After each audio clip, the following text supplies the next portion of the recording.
Suscríbete a la Panterita. Hola, hola.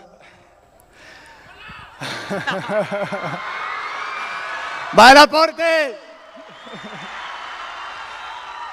Bueno, añe punta segura ni te añe punta huesa con carrera vi. Porque si una cosa da perdida cueja hay cuando ir para ayudar cuemba por costar cuese, amo ir para hacer cue. O para agradecerse gente y maite y esa acompañada cue con Haití bebé. Agradecer PM de corazón Paraguay.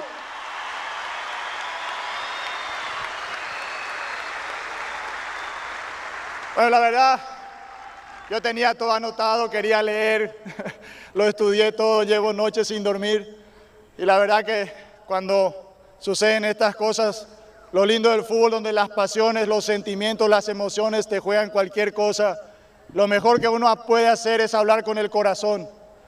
Así que desde el fondo del corazón les digo gracias por todo, gracias por los 23 años de carrera, gracias a la querida Albirroja que me dio tanta alegría. ¡Gracias, Paraguay!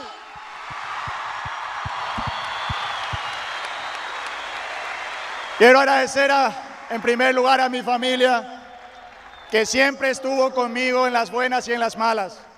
A mi papá, a mi mamá, que están en la gradería, a mis hermanos, a todos los compañeros de distintos clubes que estuve, más la querida Albirroja, la familia Sudáfrica, los amigos de Nelson que están acá, a los directivos que me acompañaron en este evento y a lo largo de mi carrera, a todos los presidentes de los clubes, las camisetas que vestí, al Club Cerro Porteño que me abrió también la puerta igual.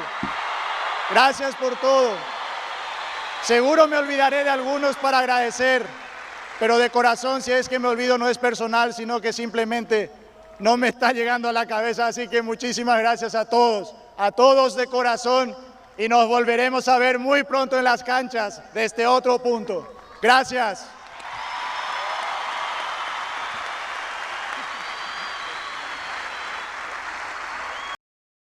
Suscríbete a la Panterita.